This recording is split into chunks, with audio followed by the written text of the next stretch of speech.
Bacaan liturgi Jumat 4 Juli 2025, Hari Biasa Pekan Biasa ke-13, Perayaan Fakultatif Santa Elizabeth dari Portugal. Bacaan dari Kitab Kejadian. Sarah, istri Abraham, hidup 127 tahun lamanya. Kemudian Sarah meninggal di Kiryat Arba, yaitu Hebron di tanah Kanaan.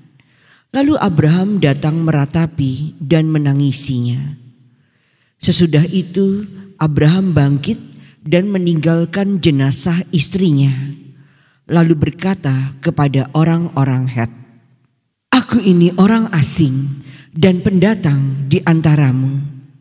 Berikanlah kiranya kepadaku sebuah kuburan di tanahmu ini, supaya aku dapat mengantarkan dan menguburkan istriku yang telah meninggal."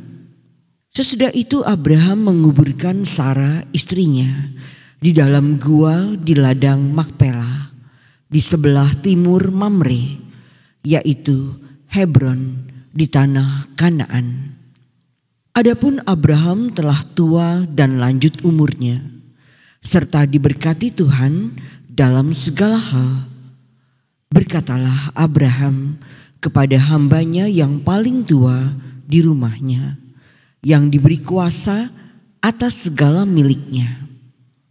Katanya, "Baiklah, letakkan tanganmu di bawah pangkal pahaku, supaya aku mengambil sumpahmu.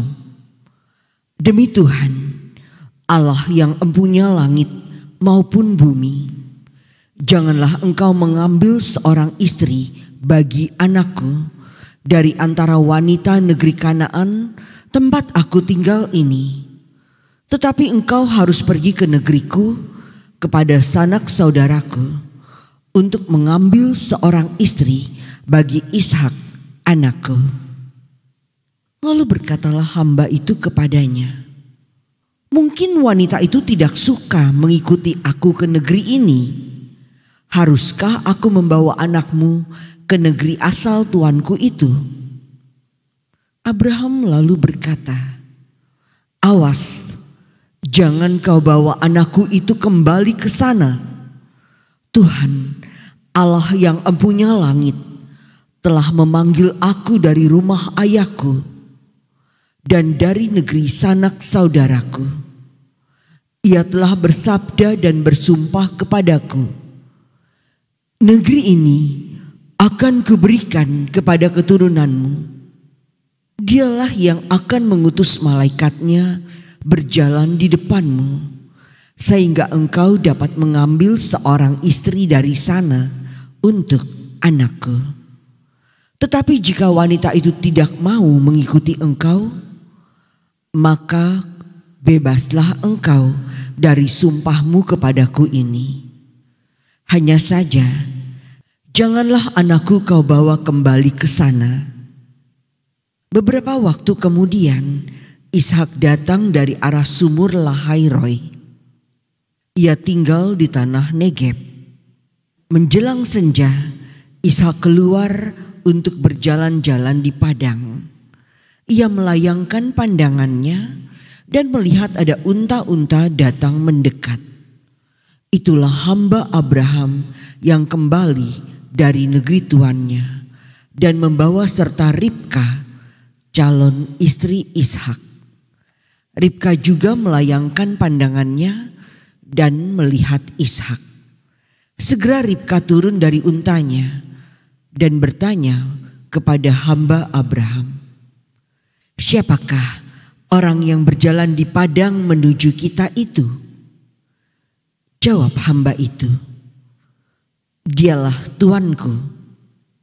Lalu Ribka mengenakan telekungnya dan menyelubungi diri. Kemudian hamba itu menceritakan kepada Ishak segala yang dilakukannya. Maka Ishak mengantar Ribka ke dalam kemah Sarah ibunya dan mengambil dia menjadi istrinya. Ishak mencintai Ribka sehingga ia terhibur atas kematian ibunya. Demikianlah sabda Tuhan. Syukur kepada Allah. Bersyukurlah kepada Tuhan, sebab Ia baik. Bersyukurlah kepada Tuhan, sebab Ia baik. Bersyukurlah kepada Tuhan, sebab Ia baik. Kekal abadi kasih setianya. Siapakah yang dapat memberitahukan keperkasaan Tuhan dan memperdengarkan segala pujian kepadanya? Bersyukurlah kepada Tuhan, sebab Ia baik. Berbahagialah orang yang berpegang pada hukum, yang melakukan keadilan di setiap saat.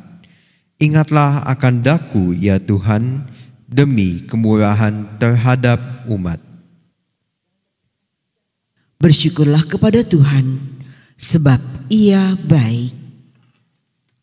Perhatikanlah aku demi keselamatan yang datang daripadamu, supaya aku melihat kebahagiaan orang-orang pilihan-Mu, supaya aku bersukacita dalam sukacita umat-Mu, dan supaya aku bermegah bersama milik pusaka-Mu. Bersyukurlah kepada Tuhan, sebab Ia baik. Haleluya, haleluya.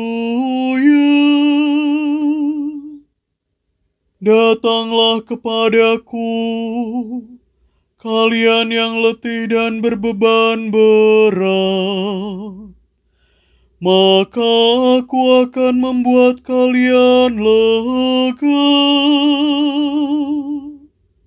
Haleluya, haleluya.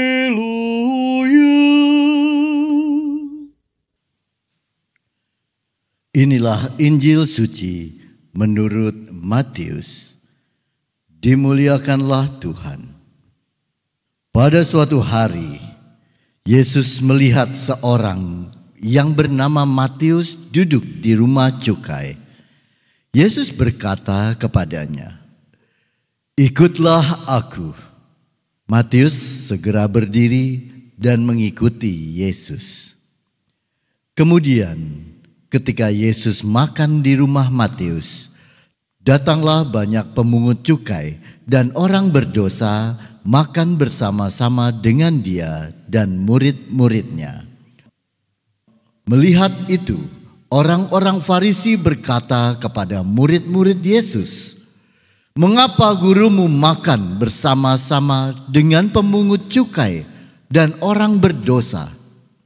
Yesus mendengarnya dan berkata, "Bukan orang sehat yang memerlukan tabib, tetapi orang sakit.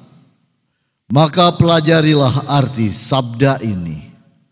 Aku menginginkan belas kasihan, bukan persembahan. Aku datang bukannya untuk memanggil orang benar, melainkan orang berdosa." Demikianlah sabda Tuhan. Terpujilah Kristus.